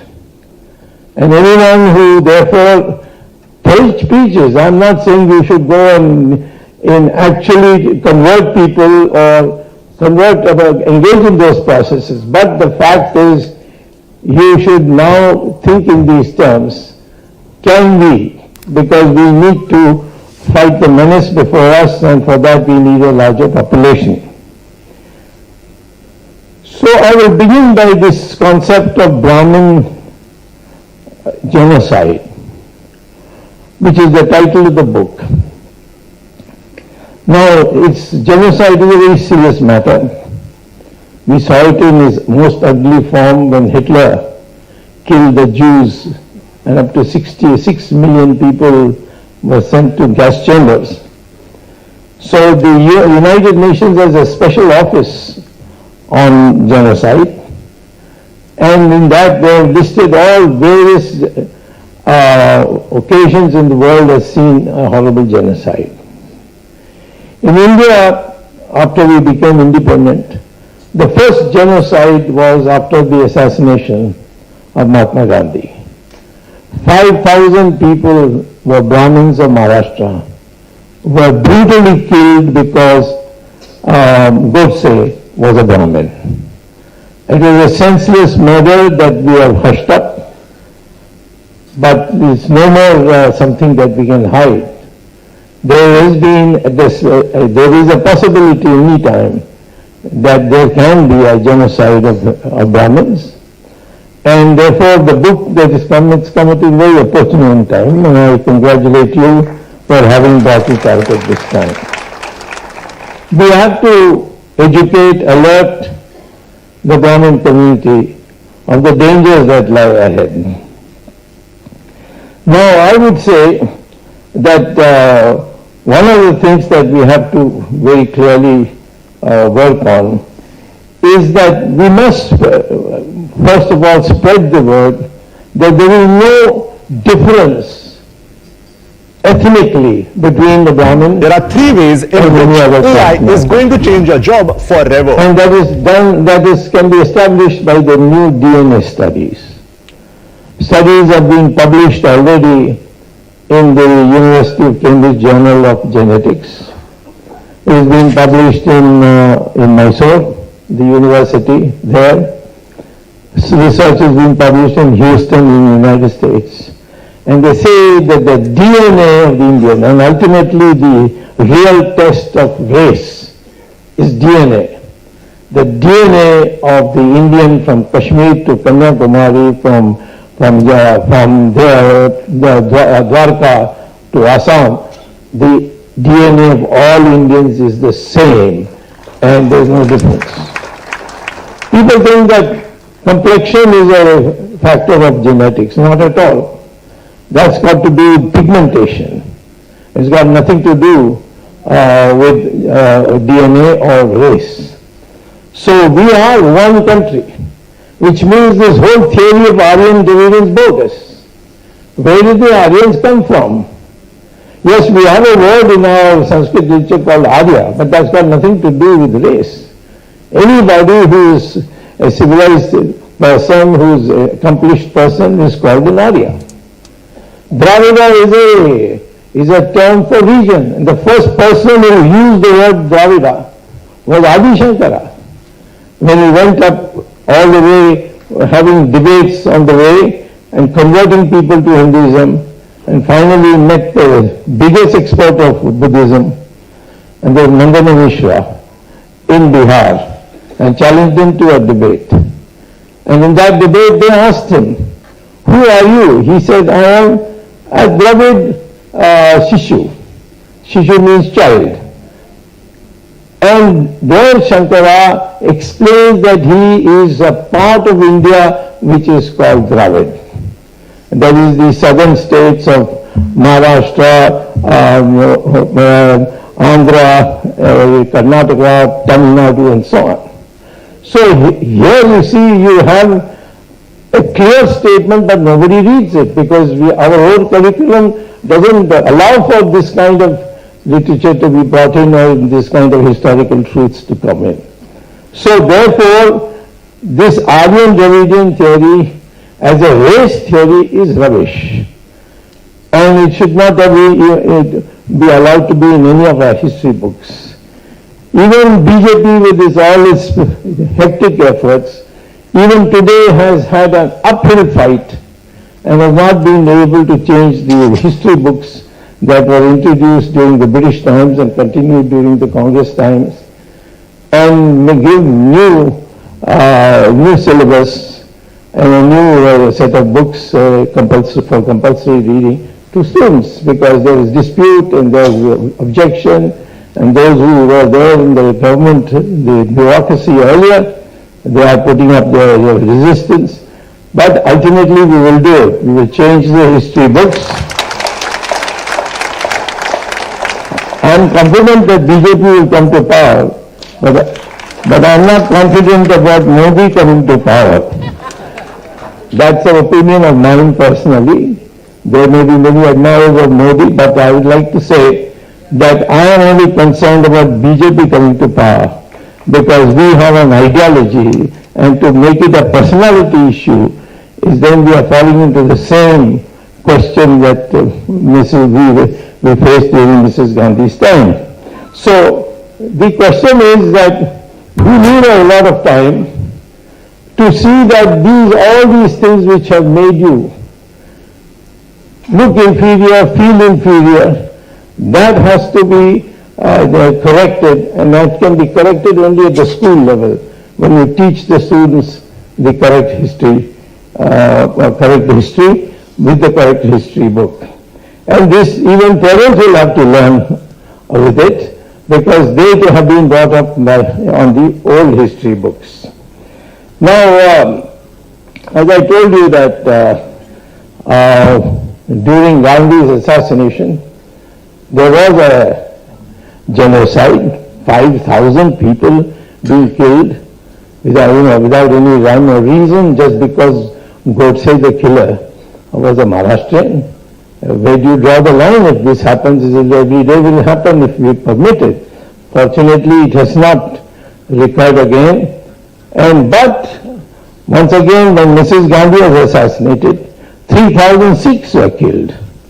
And that itself shows that this mentality has to be wiped out, is to be taken out. And that can only come when we develop the true history of ours, that we are one people who are born here, who may have different views, we may have different religious understanding, perceptions, but as a people, we are one people, which we have to bring through the change of our history books. Otherwise, one of these days you will find another genocide that will take place. Now, this second point I would like to make about the reference to genocide was by a gentleman by name Rajiv Gandhi. I am not talking about Prime Minister Rajiv Gandhi. I am talking about the secretary of the DNK called Rajiv Gandhi. They can't even find Tamil names for themselves nowadays. One is Stalin, the other is Rajiv Gandhi. What kind of Tamil people are these? Anyway, he said that the Tamil Brahmins will be subject to genocide, openly in a protest statement. And so I sent a petition to the High Court saying that this is in violation of our constitution, what he has said, and therefore he should be arrested. But I was told that it is required that I get sanction from the Chief Secretary. So I sent the sanction to the Chief Secretary, and the Chief Secretary has not yet responded. But meantime, I got quietly a word from somebody high up in government, I won't say who said that this gentleman will never speak again, so please don't press your court case. So I'm keeping the court case in cold storage, but if Mr. Rajiv Gandhi, former secretary now I'm told, of the DNK, again says this, or any of them say this, there is no alternative but for us to get aggressive and take them to court and see that they repent for what they did. I did this once when Swamy Dayanand Saraswati was there. When one day he told me that Karunanidhi has finally accomplished his lifetime desire. So I said, Swamiji, what was his lifetime desire? He said his lifetime desire was to take control by the government of Subramanian temple, which is an ancient temple, in the town of Chidambaram. And he said he has taken them, now they are going to destroy it, because Karunanidhi said, I will never rest till Subramanian temple is destroyed. And he said it many, many years ago. So you have to take this in the Supreme Court. But I found out that the Dikshitas who were the pujaris, they had gone to court and they lost in the single judge High Court and the division bench High Court. So normally when you lose at both levels, going to Supreme Court is a tough proposition. So I asked Swamiji, how can I go? First of all, I have no locus standi, I'm not a Dikshitar. So how will I go to court and argue this? He said, no, you go you'll see that you'll have your way. And miraculously, the court accepted my petition to argue. I argued, and the court laid down what is there clearly in the Constitution, but never been known to the people, that no government can take over any temple except if there has been a financial misappropriation, then only that department of finance, but it cannot take over any part of the religious functioning of a temple. This is the order of Supreme Court, but nobody is obeying it. I have to go from state to state to take examples and try to get it done. I've just gone to Maharashtra, where the BJP government has taken over the Pandurang, the Krishna, Pandharpur, in Pandharpur, where Vitthal and Rukmani temple, so thousands of years old, that particular temple, the BJP government has taken it over. And I have gone to court, and I think I certainly am going to win in another 2 months, and it will be free. But I have to do it, because this is illegal. Then, on the orders of Mr. Modi, our government took over all the 104 temples of Uttarakhand, including Kashi Vishwanath, including the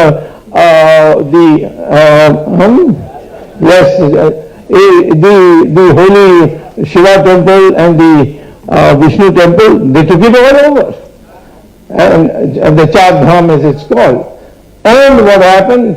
The court then gave me an interim order saying that the treasury of all these 104 temples will be not in the hands of the government, which is what the ordinance said, but in the hands of the pujaris, and that will not be taken away.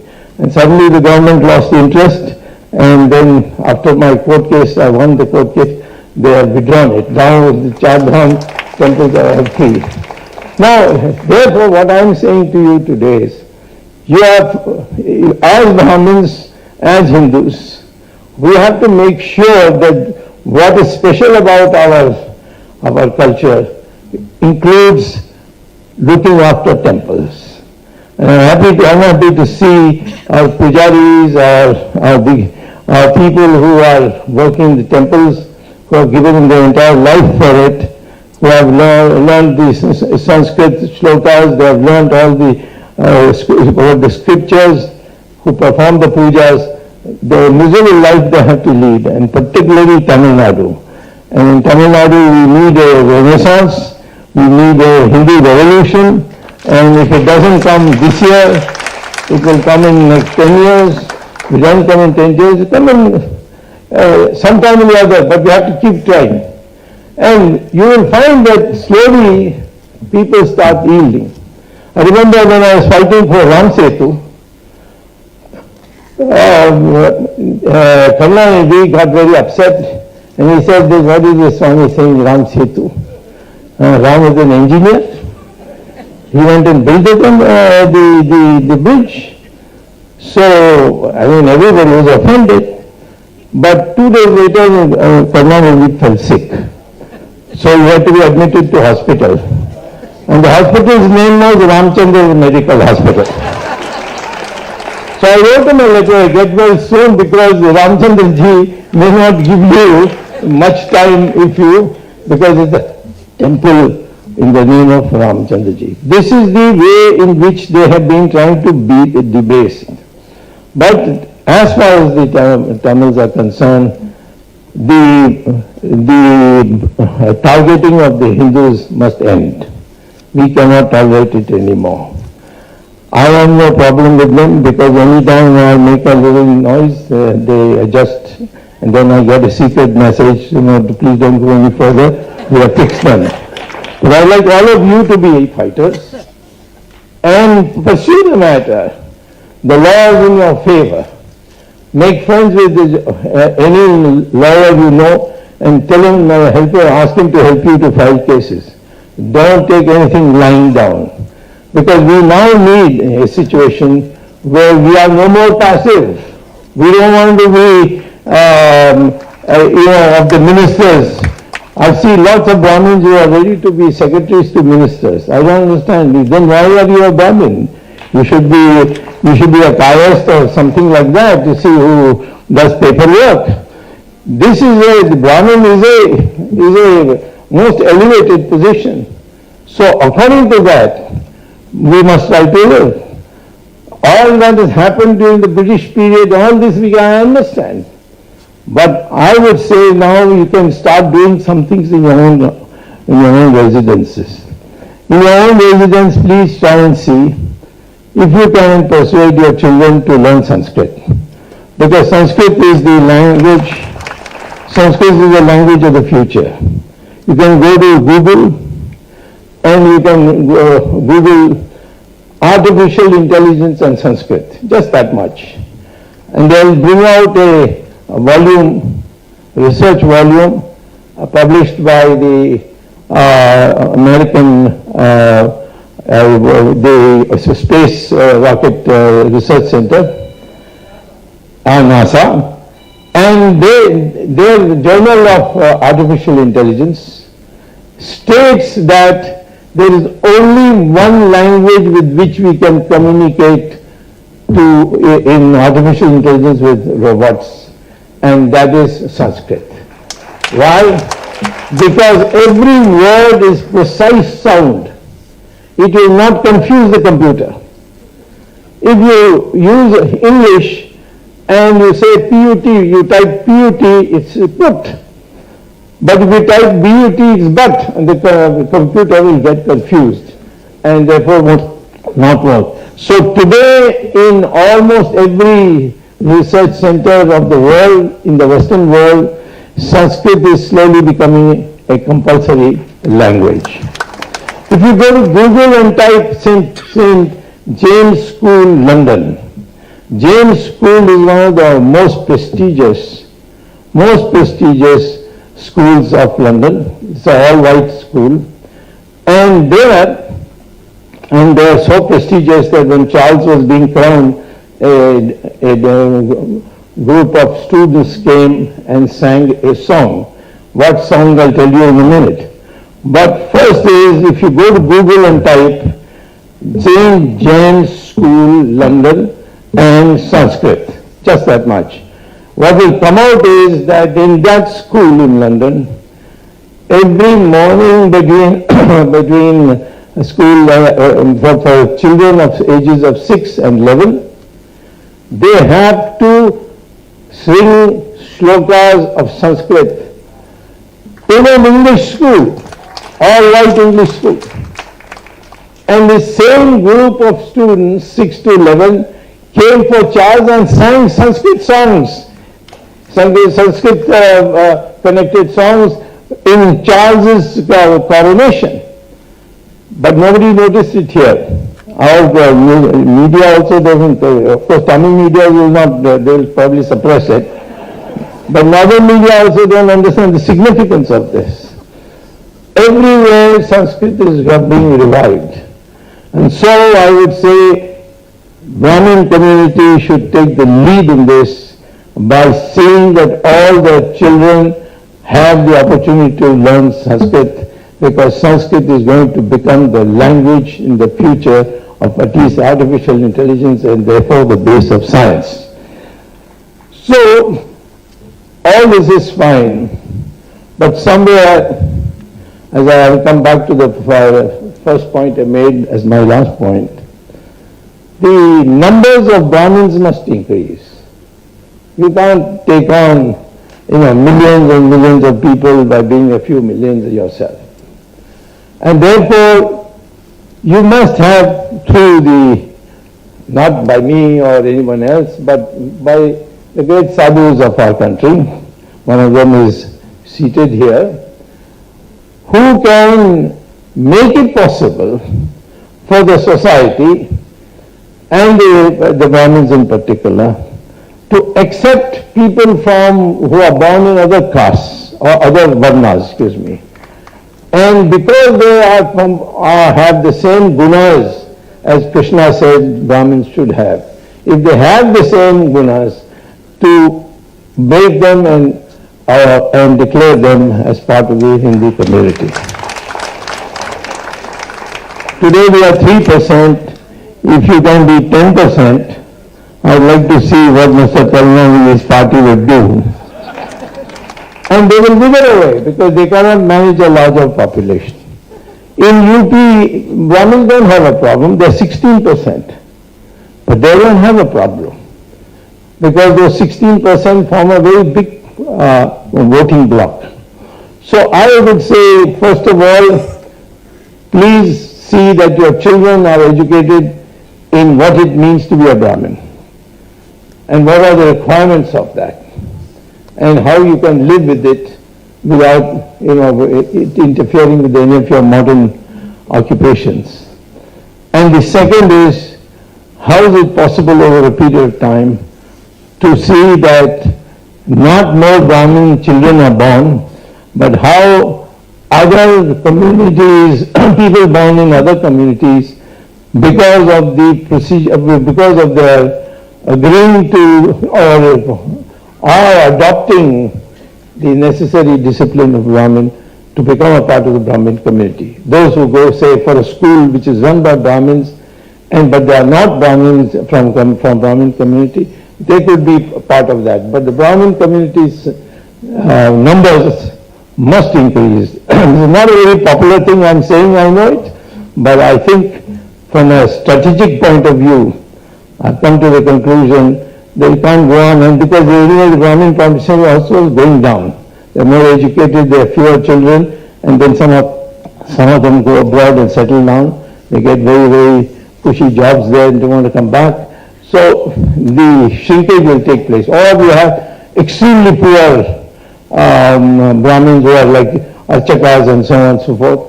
So somewhere along the line, as a community, we should form a body, which body will be looking for how to get talent, form young talent from other parts of our society and bring them into the Brahmin community. Thank you very much.